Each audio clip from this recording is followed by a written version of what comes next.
So what do you do when the kids get sick or company comes over unexpectedly, or maybe you're gone for a couple weeks over the weekend, maybe you went camping, you took a trip, and you've fallen off your routine, you've fallen off track, you finally get back home, but the house is maybe a mess, it's feeling a little chaotic, and you have no idea how to get back into your rhythm.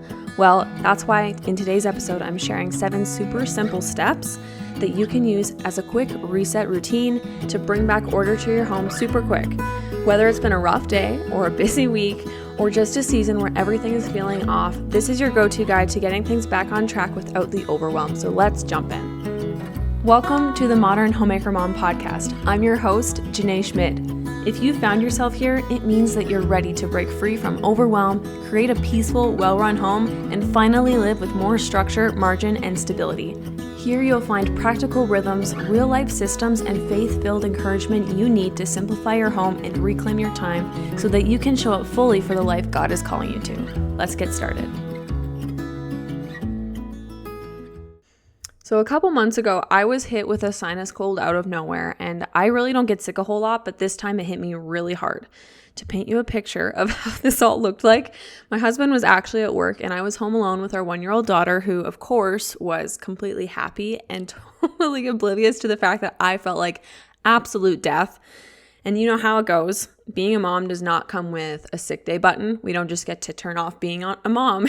You have to keep going. So there I was, literally lying on the kitchen floor, head throbbing, eyes closed, just trying to survive. My head was so filled with pressure because of the sinus infection. It was so uncomfortable. Meanwhile, my daughter sat next to me, eating her snacks, climbing on me like I was her personal jungle gym. And I was just like, man, this is the longest day of my life. I just wish my husband would get home.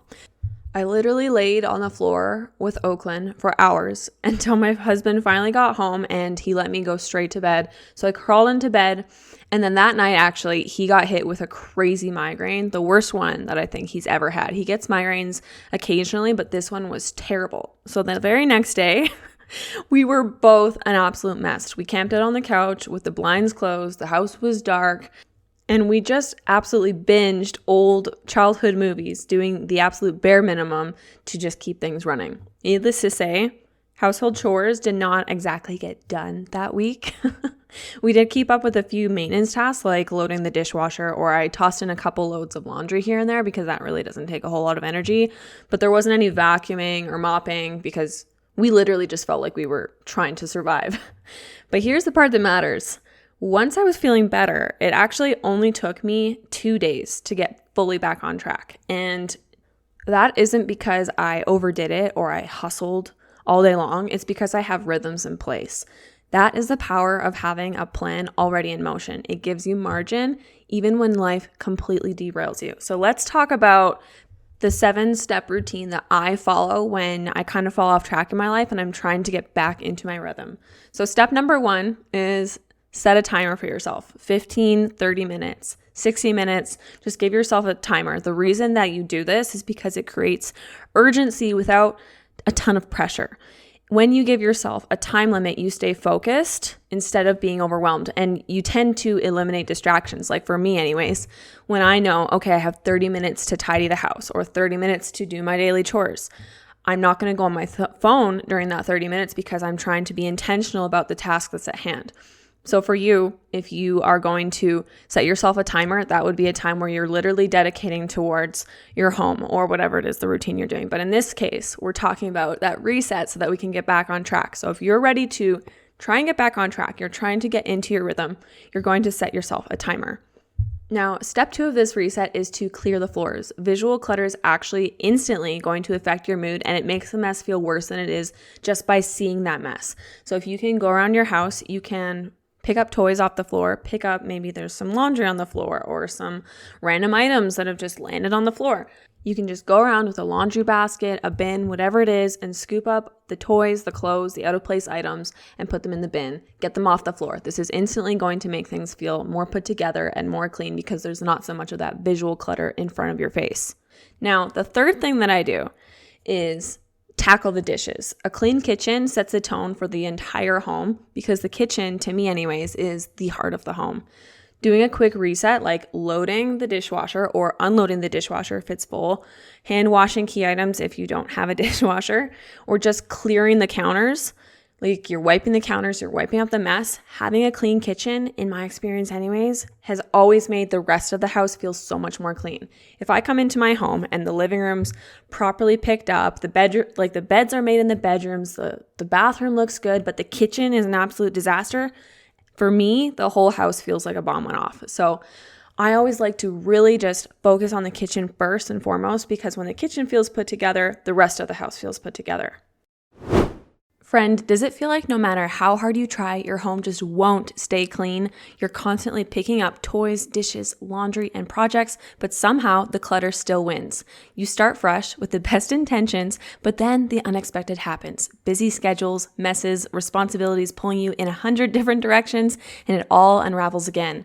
You crave a home that feels peaceful, but right now, all that it feels is heavy, cluttered, chaotic, and overwhelming. You're not failing. You're carrying too much without a clear, grace-filled plan that actually works for your real life. Now here's the truth. Without simple rhythms in place, it's easy to spend your days running in circles, putting out fires, reacting to the next crisis, wasting time you don't have to spare. But when you get your home in order, when you tackle the clutter, you clean the mess and set up simple, sustainable rhythms, you shift into what I like to call maintenance mode. And the best part about maintenance mode is it doesn't take much time. When I stick to these rhythms myself, my daily home tasks only take about 1 to 2 hours a day, and then the rest of my day is free to focus on what truly matters to me. Coffee with a friend? I have time now. Focused, peaceful homeschooling? I'm not stressing about chores piling up. Or dreaming of a side hustle or passion project? There's finally margin to pursue it. You see, it's not about cleaning and organizing, it's about creating space. Space for joy, for purpose, for the things that light you up and pour back into your soul. And that's exactly what my course, Modern Homemaker Method, will build for you. A peaceful, clutter-free, God-honoring home and the freedom to live more fully in the season that you're in. Let's create a space together, friend. You don't have to do it alone.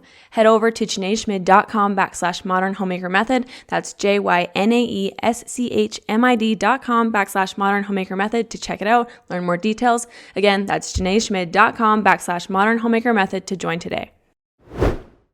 Okay, so we've picked up the floors, we've dealt with the dishes. Now we're going to move into step 4, which is tidying the main living areas. These are the places that you see the most. So this would be fluffing the pillows in your living room, folding the throw blankets, wiping down surfaces like the coffee tables, resetting the dining table. Maybe you've got to put the chairs back under the table, just straightening things up, making things look put together again after they've been lived in. You're going around again and you're picking up those stray items and then you're putting them back where they belong. Maybe there was a glass on the coffee table from coffee that you had that morning, or there's nail clippers somewhere that are thrown around, or a couple books that the kids left out. Like all of these random stray items, this is when you would go around and you would pick all that stuff up and you would put it back. Step 5 is you're going to start one load of laundry. Laundry does take time to run, so get it started early so that it can be working in the background while you're doing other chores. Now, I would have said that starting a load of laundry could have been step 1, but I didn't put that as step 1 because sometimes when you're cleaning the kitchen, you have a dirty dish rag, or as you went around and you were tidying your living areas, maybe you realized, you know what, this throw blanket could use a quick wash, so I'm going to throw that in the laundry basket. Or you found a couple things of the kids' clothes maybe on the floor. And so as you're going around the house and you're doing your tidying, which was our last step, you may have found some dirty clothes. So that's why starting a load of laundry is step 5, is so that all of the dirty clothes, all of the dirty laundry is now compiled into the laundry baskets, and now it's ready to go into the wash depending on the type of load that you're doing that day. I'm not going to get too into doing laundry today. I've covered that in another episode that you can go back to and listen to. We also talk about tackling laundry in my course, Modern Homemaker Method, so you can definitely learn more about that in my course. But the purpose of this reset is to just get one load going. You get it started, you get it into the washer, you got the washer going. Now we can do some other chores while we wait for the washer to be finished so that it can be transferred into the dryer and you can revisit it later. So step 6, now that you've got your laundry going, we've got the floors cleaned, we've got the spaces tidied, we've got the dishes tackled. Now we're going to move into sweeping or vacuuming your high traffic areas. Clean floors, in my opinion anyways, make everything feel so much fresher. A quick pass through the kitchen, specifically, I find that the kitchen is always a place for crumbs to brew and mess to start. kitchen, hallway, for us it's our boot room, or around the kitchen table. Just a quick pass through these things is often all that you need to make a house feel more put together. Now, step 7, our final step, is a super simple step. It's to add a final touch to shift the mood. Usually at this point, I'm lighting a candle, I'm maybe putting on the diffuser if it's not a candle, I'm putting on a playlist of music that's peaceful, classical, instrumental playlist of some sort.